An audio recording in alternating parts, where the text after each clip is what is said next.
Welcome back sa ating business finance class. Tayo ay nasa module 5 na entitled Sources and Uses of Short-Term Funds.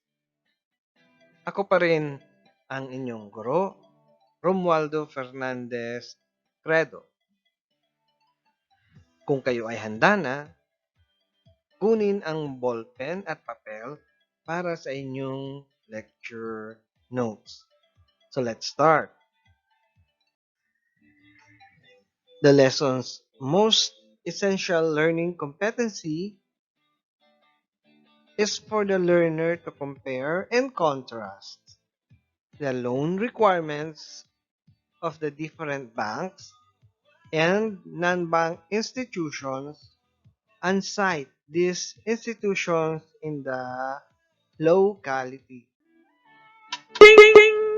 To review our previous lesson about budgeting, please watch this short video clip about budgeting.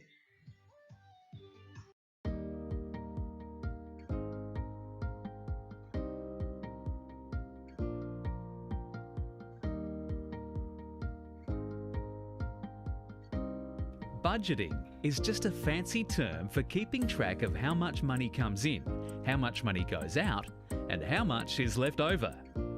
Ideally, you would want to spend less than what you earn. You would then save the rest, invest, or put it aside for a rainy day. If you spend more than you earn or are constantly scraping the bottom of the piggy bank to make ends meet, then maybe it's time to do something about it. While managing your money seems easy enough, sometimes you can lose track. Most people have no idea where their cash goes. Are you constantly missing out on opportunities to build on your savings? Maybe it is time to set a budget. The B word might sound daunting, but having a budget doesn't have to mean missing out. With careful planning, a budget can be your best friend.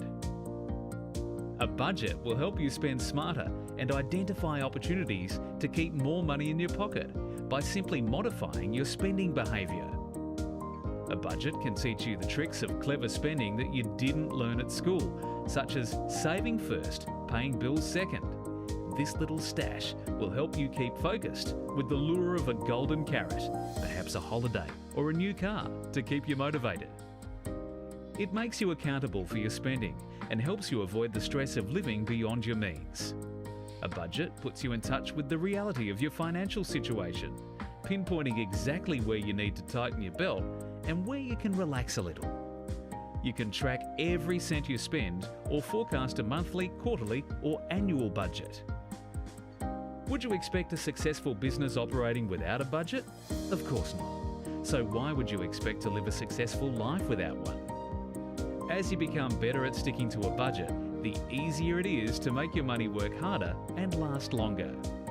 Get yourself some expert advice to help set a budget. After all, money enables you to choose how you want to live, so why not learn to spend it wisely?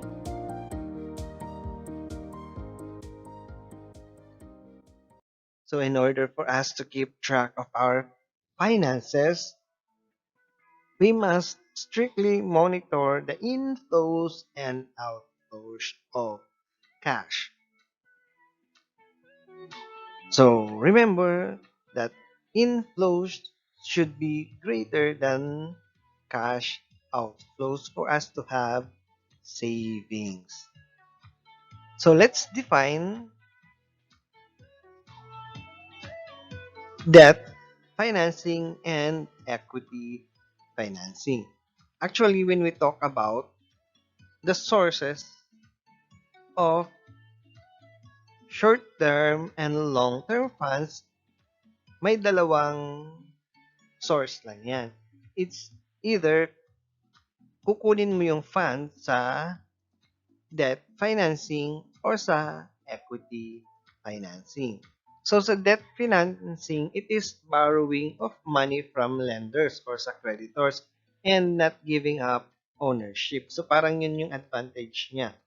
Uutang ka ng pera, magbabayad ka ng interest, pero at least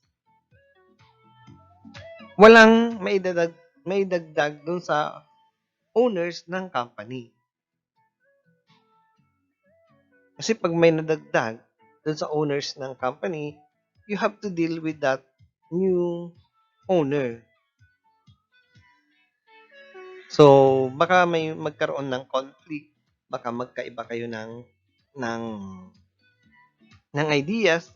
So, malaki yung risks kapag nadagdagan yung owners ng company.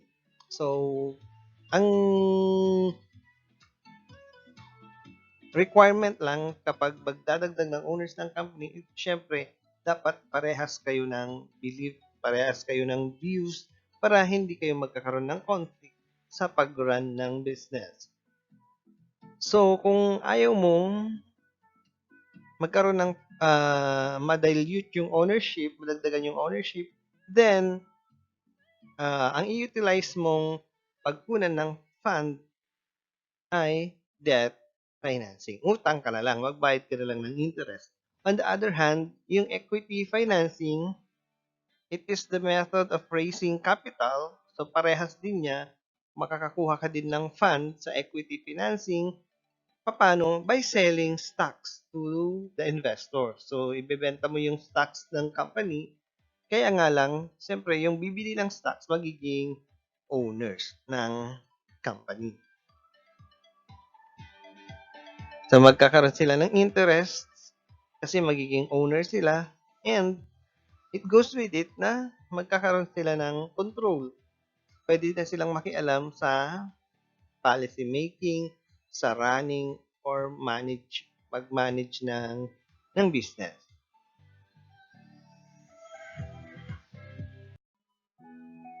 So, let's compare yung equity at saka debt financing by discussing yung advantages saka disadvantages nila. So, yung advantages saka disadvantages ng debt saka equity financing ay naka-categorize into 5. As to cost, as to control, as to maturity, as to risk, and as to tax effect. As to cost, advantage daw sa debt financing ay limited to payment. So, yung cost lang na mai-incur is yung babayaran mo. Kasi nga, syempre, inutang mo, di kailangan mong bayaran yung utang. And, of course, kung may interest, kailangan kasamang bayaran mo yung interest. Sa equity financing, ang advantage daw as to cost is yung, although kapag ang bumili ng stocks ang investor, stocks ng company, magiging entitled siya sa dividends. Ang dividends ay yung share ng owner o ng stockholder dun sa profit ng company. Although entitled sila ng dividends, hindi naman mandatory. Hindi naman regular ang payment ng dividends. When able lang, kung kaya lang ng company, kung gusto lang ng company.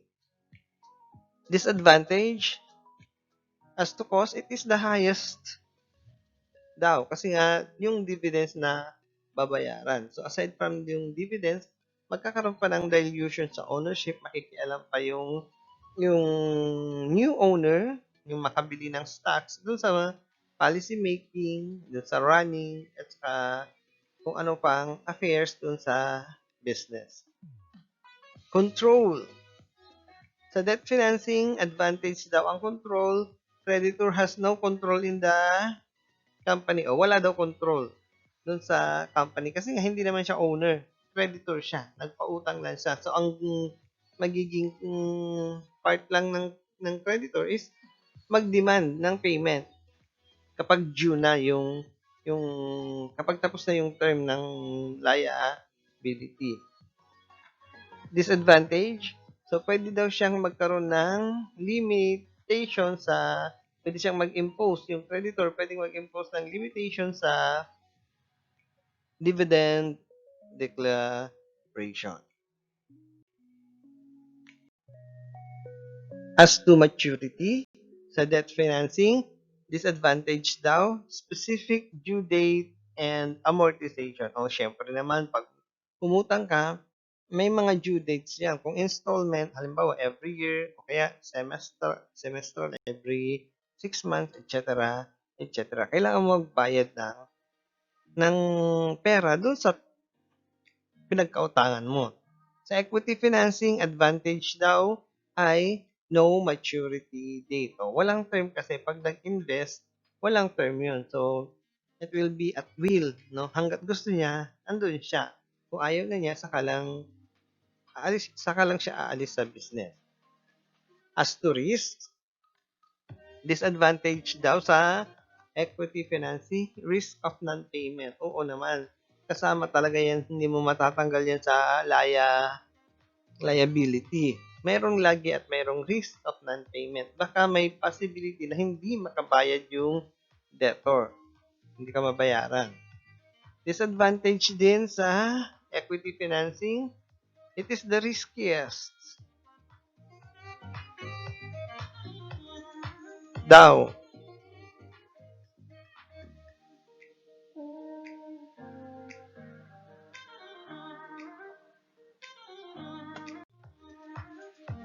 It is the riskiest kasi nga magkakaroon ng pagbabago dun sa composition ng owner. So, pwedeng magbago ng policy yung sa business, no? So, pwedeng magkaroon ng conflict kasi nga baka hindi magkaiba yung gusto ng mga existing owner sa bagong owner. Ganon. So, it is risky. Tax. As to tax, yung interest, okay lang daw magbayad ng interest kasi it is tax deductible. So, mababawi mo naman pag magbabayad ka ng tax kasi i-deduct mo yung interest kasi deductible siya. On the other hand, sa equity financing, yung babayaran ng company na dividend, hindi siya tax deductible. So, hindi mababawi. Dito sa interest expense, parang mababawi siya kasi nga, pag nag-compute ka ng income tax mo, nabawasan na ng interest. So, lumiit yung net income, lumiit yung tax. So, may tax benefit kapag sa interest. While yung equity financing, yung dividends, hindi naman binabawas yan sa net income para mag-compute ng tax. So, hindi mo siya, parang in a way, hindi mo siya marirecover. So, ang term doon is tax benefit. So, walang tax benefit yan. Of course, familiar na kayo sa term na long term at saka short term. So, ngayon, idagdag natin yung word na financing sa short term at saka long term. So, we have long-term financing at saka short-term financing. It is very obvious pag sinabi natin long-term financing, yung term yung term is more than or mag-i-exceed siya ng 1 year. Kapag 1 year and below naman, short-term financing ang tawag natin. Source of short-term funds. So, saan ba pwedeng kumuha ng short-term fund kung kailangan mo ng pera para sa operation ng business? Una is sa supplier of credit. So, instead na bibili ka tapos babayaran mo kaagad ng cash, maghanap ka ng nagbibigay ng terms. Ang tawag to, nagbibigay ng terms. Supplier na nagpapautang, in short. So, pag sinabi natin kasing terms, yung terms ay kung ilang araw pwedeng bayaran. For example, pag binigyan ka ng terms na 20 days, ibig sabihin, babayaran mo yung kinuha mong goods or yung kinuha mong assets within that day, hanggang sa 20 days. Kapag 30 days or 1 month, diba? So, babayaran mo yung goods ng 1 month o pwede rin namang 2 months or 60 days o kaya 3 months or 90 days o kaya pinakamatagal ata sa nabasa ko sa mga illustrations is 120 days. So, ibig sabihin yun ay 4 months ba yun? 4 months na bago mo bayaran yung binili mong goods. So, malaking tulong yun kasi yung ibabayad mo sana sa binili mong goods, pwede mong i-spend sa ibang item muna. Next, advances from stockholders. So, pwede rin siya maging source ng short-term funds. So, parang uutang yung business dun sa mga owners ng business. Pero of course, since may concept tayo na separate entity, siyempre yung business, pag humiram ng pera sa may-ari, magbabayad siya ng interest. Diba? Or pwede namang i-waive ni owner kung mabait siya. So, hindi na siya magpabayad ng interest para sa company. Another is yung credit cooperative. Yung mga cooperative, yung mga business na sinet up to help its members.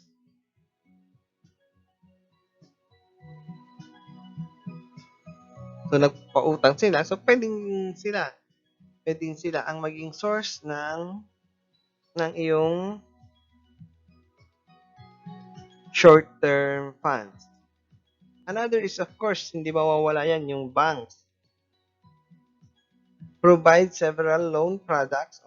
Marami silang loan products sa bank. Iba-iba, may salary loan, may car loan, may housing loan, may mortgage. Yun, madaming loan product ang mga banks. Still, on sources of short-term funds.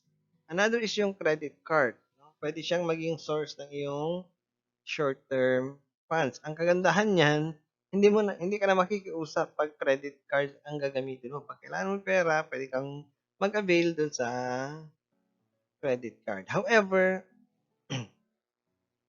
please take note of the high interest on this source of fund. Mataas daw ang interest, especially kung nag-lapse na. Pero kung bababayaran mo naman on time, within yung prescribed time nila, usually pang 15 days or 30 days, depende sa company, pwede mong bayaran yung binili mo sa credit card. O pwedeng utang ka o kukuha ka ng pera sa credit card. So, ganun din. As long as mababayaran mo on time, dun sa allotted time na sinet ng credit card company, so okay naman yun. Magkakaproblema ka lang talaga pag na-default ka na. Kasi medyo mataas daw yung kanilang interest at saka penalty.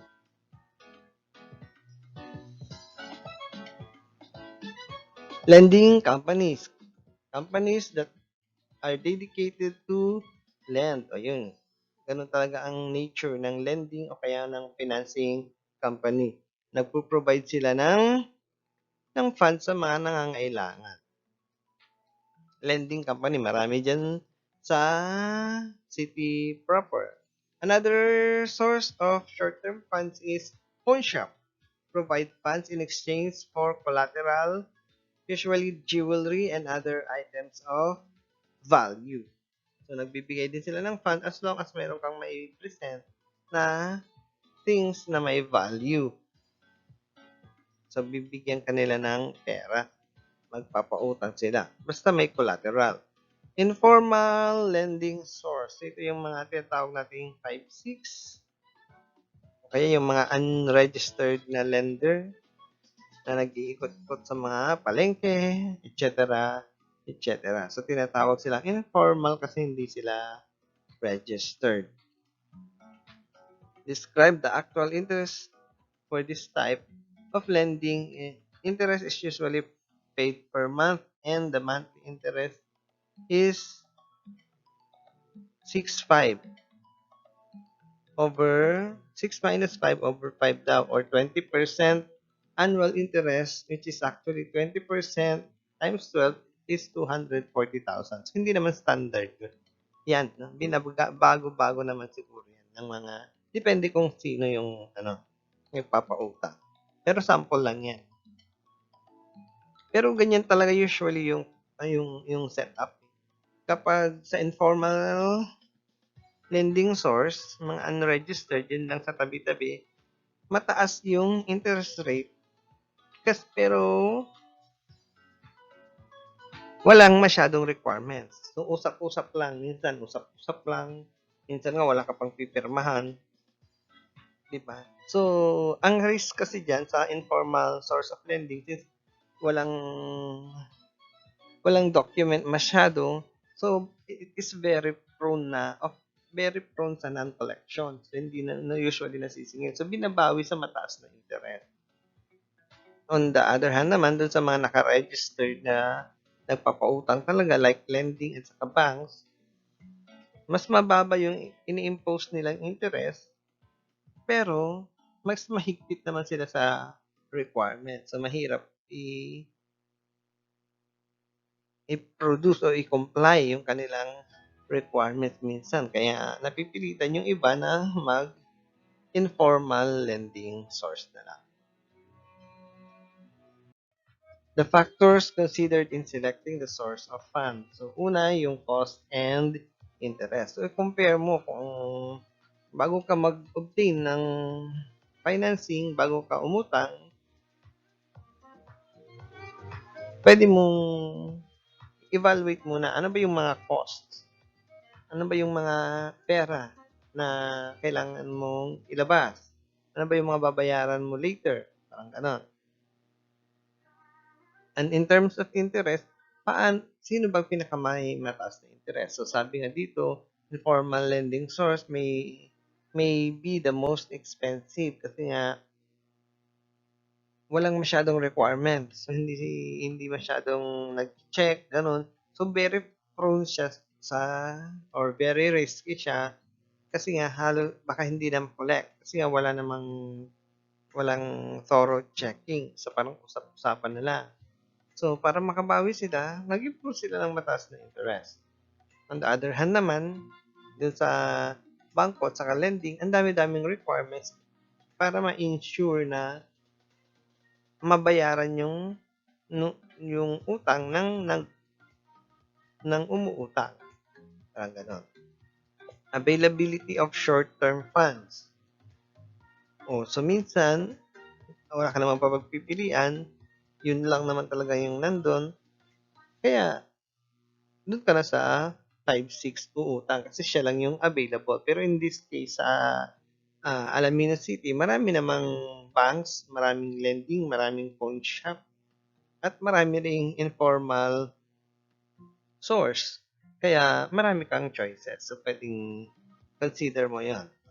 Kasi marami namang available. May credit cooperative din, may mga cooperative din. So, pwede kang magpa-member para mas marami kang choices sa pagkuha ng short-term fund. You also need to consider yung risks.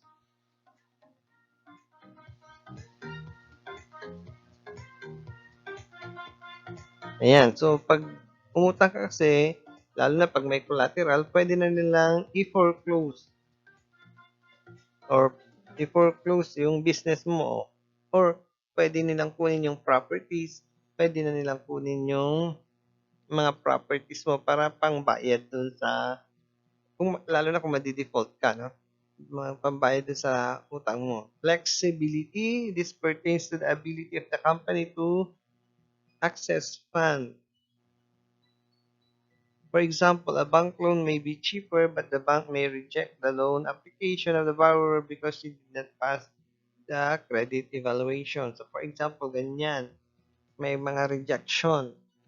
May napili kang ang source of fund, tapos rejected ka naman doon sa doon sa napili mo. So, dapat meron kang flexible ka. Meron kang plan A, plan B, plan C. So, saan ka pupunta next?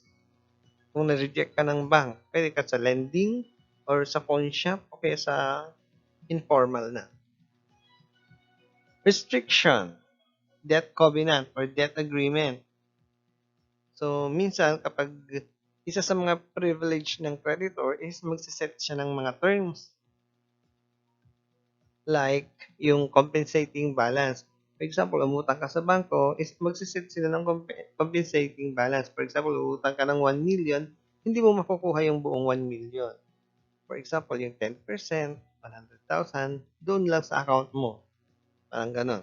Yan yung tinatawag natin compensating balance. So, kailangan mo ding i-consider yon sa mag-obtain ng short-term financing. So, for example, kasi kailangan mo ng 100,000 tapos umutang ka sa bangko, 100,000 din. May compensating balance pala o may iba pa silang i-deduct doon. Hindi kulang yung nakuha mong fund. So, before mo pa i-apply, dapat alamin mo na yun kung ano yung mga possible restrictions na pwedeng i-set ng creditor sa iyo para pautangin ka.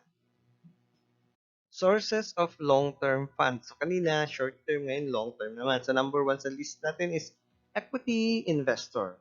So, yun nga, maghanap ng investor, ibibenta yung shares of stock sa mga investors. So, ang mangyayari dyan, sila ay magiging owner ng company. So, magkakaroon sila ng right to participate, right to vote, right dun sa dividends, mayroon silang right to run the business. So, ganun. So, yung dalawang ownership na pwede mong i-offer kapag equity financing ang inavail is yung preference share at saka common share or yung preference yung preferred ang tawag lang ngayon ay preference share and then yung common ay ordinary share. Number 2 is internally generated funds. So, kung kailangan mo ng pera, pwede mo naman i-consider yung internally generated fund. So, internally generated fund, yan yung kinikita ng company na naiiwan sa business pagkatapos mag-declare ng dividends. So, kung meron namang naiwan na pera ang company, so bakit ka pa uutang na pagbayad ng interest? Gamitin mo na yung internally generated fund, yung na-earn nila dati. Yan. So, naulit yan. Banks ulit. So, katulad ng sabi ko kanina, yung banks marami siyang loan product. No? Pwede yung short term, kaya long term. Bonds. These are debt investments where an investor loans money to an entity which borrows the fund. So, kung kailangan ng pera ng corporation, mag-issue lang siya ng bonds. Pag binili ng individual yung bonds, yung corporation may utang doon sa individual na bumili ng bonds. So, parang ganun yun. So, mag-earn din yun. Lending companies, they can also provide long-term. Oo. So, yung lending kasi, yun yung forte nila, yun yung talagang product nila. Magbigay ng loan, kaya nga sila lending. Or kaya sila finance companies, yun ang ibig sabihin nun. They provide funds sa mga nangangailangan ng fund. Ang kapalit, syempre, may interest. Importance of banking industry, provision of credit and liquidity. Banks provide credit facilities to borrow which allow them to address their liquidity concerns. So, kung kulang kasi yung pera ng business, magkakaroon siya ng liquidity problem, di ba? Kung hindi na niya ma-manage yung liquidity problem na yun, pwede siyang mag-lead to bankruptcy. So, kung kailangan mo ng additional fund para sa mga daily expenditure na kailangan i-settle ng business, so pwede kang pumunta sa banks. Pwede silang magbigay. So, yun yung ibig sabihin ng provision of credit and liquidity. So, pag nabigyan sila ng utang, pag umutang sila, mag-i-improve na yung liquidity ng company kasi nga may pambayad na sila. May ibabayad na sila doon sa mga dapat bayaran. Risk management services. Bank provides advisory service on asset liability management. So, yun. So, yung risk management ang tawag doon sa pag-analyze ng combination ng asset saka liability. So, kailangan kasing tama yung pagka-combine ng asset saka liability. Hindi pwedeng mas mataas yung liability kasi it will lead to bankruptcy na kasi ang daming liability. Pag naningil lahat, wala nang matitira sa assets. Monthly remittance. Bank can act as conduits or intermediaries for money remittances. Yun. So, kung kailangan mong bayaran, may kailangan kang bayaran, for example, sa other parts ng country, for example, sa Manila, nandito ka sa Region 1, so hindi mo na kailangang pumunta ng Manila para bayaran yun. Kasi nga, pwede na siya sa bank. O pwede na rin, madami ng mga payment center ngayon, so hindi na lang bank. Others, economic development. So yung bank tumutulong sa economic development. Bakit? Kasi nagpro-provide sila ng funds sa mga businesses na kailangan ng pondo. Channel for saving and investment. Yun nga yung, kaya nga, financial intermediary ang bank. Diba? Kinukuha niya, based dun sa previous lesson natin, kinukuha niya yung savings ni saver para ibigay sa user of fund.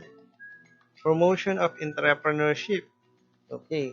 So, yun. Usually, yung bank, very supportive sila sa mga entrepreneurs. So, ang problema lang naman ng mga potential entrepreneurs usually is capital. So, pag capital, pwede namang i-provide ng banks. So, matutulungan yung owner ng or si entrepreneur ng business. Owner ng business o si entrepreneur. List of bank requirements for loan application for a corporation. So, I believe iba-iba per bank ang mga requirements nila. So, ito siguro yung pinaka-common requirements nila. Ito yung according kay Sir Arthur S. Kayana. Sa pre-approval requirements, ito yung mga isasubmit mo pag sa application process pa lang. Duly accomplished application form. So, it is a blank document or form na kailangan mong i-fill up mga information regarding sa business. So, hingi ka lang dun sa bank at i-fill up. Number 2, Securities and Exchange or registration or SEC registration. So, syempre, kapag ang corporation ay nag-ooperate legally, meron dapat siyang SEC registration. So, na-comply niya lahat yung nire-require ng Securities and Exchange Commission na isubmit bago siya mabigyan ng SEC registration. So, I believe kasama tong 3 and 4. So, isasubmit sa Securities and Exchange Commission. So, ibig sabihin yung 2, 3, 4, readily available na ito sa company, no? So, yung Articles of Incorporation and Bylaws, requirement yan ng Securities and Exchange Commission. So, yung nag-apply sila for permit, meron ng Articles of Incorporation at saka bylaw na nagawa. Number 4, list of elected officers.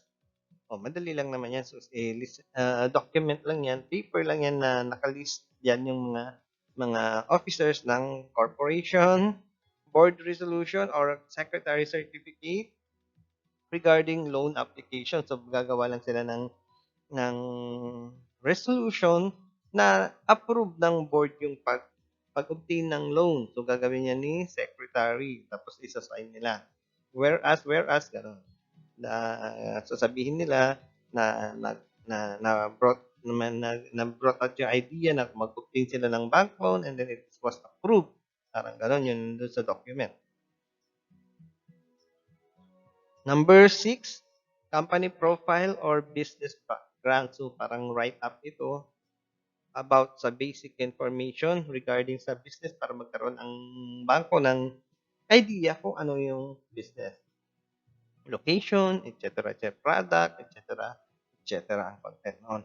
Number 7, list of suppliers and customers with contact information. So, just in case na gusto nilang mag-background check kung kumusta yung relationship mo sa customer at sa supplier, and gusto nilang ma-check kung nag-ooperate ka nga talaga, kung meron kang suppliers ng mga goods at meron kang buyer, So, ibibigay mo sa kanila yung list. Number 8, audited financial statement 2 to 5 years, depende kung gaano nakatagal sa operation ang business. Number 9 is bank statement. So, i-check nila yung finances mo. Magkano ba ang nasa bangko? Magkano ang savings? Magkano ang current account? Magkano ang investment? Etc. etc. Number 10, collateral documents such as copy of transfer title certificate. So, yun yung proof of ownership. Kung mayroong collateral, kung mayroong agreed collateral, so kailangan mong i-provide itong ABC, copy of tax declaration. So, kung nagbabayad ka ng tax doon sa mga real properties mo, so meron ka dapat yan. And appraisal fee with official receipt. So, dapat meron ka ring appraisal. Na-appraise na yung property mo kasi very important yung value nun. Diba? Yung appraised value sa property. Number 11, for construction loan lang pero ito yung number 11. Kapag construction, syempre dapat may building plan or floor plan. Ginagawa yan ng engineer. Letter B rather, bill of materials and labor. So, yung mga charges doon sa company about doon sa material and labor. Parang proof na ongoing na yung construction. Building specification certified by an architect or an engineer. Letter D, development permit. So, dapat magbayad ng permit na pwede mong i-develop yung property sa LGU. Number 12, copy of lease contract if applicable. If kung yung lot or yung land is being leased, hindi sa may-ari o kahit yung building na i-renovate, hindi sa may-ari. So, dapat mag-present ng contract of lease. We also have yung post-approval requirements. So, after na ma-approve yung loan mo, may mga requirements pa rin. May mga kailangan gawin or ibigay pa rin. Original owners, duplicate copy of TCT or CCT. Yung title yan. Letter B, original certificate, true copy of latest tax declaration. So, bibigay ka ng certified true copy ng tax declaration. Papa-photocopy mo, hindi pa-certify, then submit mo. Electronic certified true copy or TCT with original receipt. So, kasama yung resibo. Original certified true copy of tax clearance. So, kapag nagbabayad ka ng tax, binayaran mo lahat, nag-comply ka lahat, bibigyan ka kasi ng tax clearance ng BIR. So, i-present mo yon. Original real estate tax receipt. Ayan, so yung pinagbayaran mo ng tax, ng resibo. So, kailangan ding i-present. Mortgage redemption insurance. So, kailangan mo kumuha ng insurance sa mortgage redemption. And H, fire insurance. So, kailangan mong i-insure yung property. Para pa yung mangyayari, at least may marireceive kang amount sa insurance company. Duties of the borrower to the creditor. Number 1, you have to pay based on the agreed payment schedule. So, susundin mo yung schedule of payment religiously. Hindi pwedeng masira, hindi ka pwedeng pumalya as much as possible kasi nakasalalay yung iyong good credit standing. Huwag mong hahayaan dapat masira yung iyong good credit standing kasi para mayroon pang magpautang sa iyo in the future. Pag nasira ka na, for example, hindi ka nakabayad, syempre, mag-spread yung rumor sa circle of sa circle ng industry. So, baka hindi ka na makapag-secure ng short-term man o long-term liability. So, paano pag nangailangan ng money ang business? Number 2, Deliver the agreed collateral in the loan with proper documentation. So, syempre naman, kung ang loan contract requires a collateral, so kailangan ibigay mo yung collateral. So, kung pwede mong madala yung item physically, so dalhin mo, ibigay mo, deliver mo. Pero kapag hindi naman, pwedeng symbolical lang. For example, yung paglupa, ang collateral, ibigay mo yung title. Yung building, ganun din. Hindi mo pwedeng dalhin yung building doon sa creditor. So, pwede yung title or pwede yung key. Pag kotse, di ba? Usually, ganun ang ginagamit na symbolical delivery sa kotse. Diba? Instead na dalhin yung kotse, hindi makapasok sa loob, yung key na lang ang ginagamit sa picture taking. Pero pag gagawin mo siyang collateral, yung mga papers ng kotse ang gagamitin. Ibigay mo yung papers sa creditor. I-deliver ang collateral. Number 3, follow the provision of the loan agreement. So, yung loan is a contract. So, mayroong nabuo na agreement between yung dalawang party, yung debtor at saka creditor. So, it is a contract. It's a bilateral agreement. No? So, dalawa ang nag-agree dun sa contract, hindi lang isa. So, lahat dapat sundin ng both parties. Mag-comply kung ano ang nakalagay sa kontrata. Number 4, notify the creditor if the company is planning to acquire another company. Kasi yung pag-acquire ng another company, pwedeng positive yan, pwedeng negative. So, of course, ang ayaw ng creditor is yung negative. For example, mag-acquire yung company ng non-performing entity para i-develop. So, kakabahan si creditor, di ba? Halimbawa, nalulugi yung in-acquire niya, parang si Jollibee Food Corporation, in-acquire niya sino na yung in-acquire ni Jollibee Food Corporation? Yung tea house, Silverleaf ba yan? In-acquire niya, nalulugi kasi yung company na yon. In-acquire ni Jollibee kasi gusto niyang i-develop, gusto niyang magkaroon ng presence, gusto niyang maramdaman yung magkaroon ng presence sa international market. So, binili niya yung kahit nalulugi. So, ang nangyari, yung mga stockholders sa creditor, nagpanic. Especially yung mga foreigner, hindi kilala yung Jollibee. So, ang daming nag-withdraw na investor dahil doon sa pag-acquire ng Jollibee doon sa company na yun. Hindi ko sure yung pangalan, nakalimutan ko na. So, ganun kasi. So, yun. So, dapat i-disclose or i-report mo kay creditor kapag nandun sa agreement na kapag may in-acquire kang another company. Kasi may direct bearing yun. Baka mamaya, dahil nalulugi nga yung in-acquire mo, kung nalulugi man, wala ka nang, affected na din ang inyong solvency at saka equity. So, magpapanik din ang creditor. Number 5, do not default on loans. Siyempre naman, no? Dapat pay religiously. Huwag kang magmuhayaang ma-default ka kahit single payment man yan. Dapat laging on time. Remember, kailangan natin i-maintain ang good credit standing para yung mga creditor gusto-gusto kang pautangin.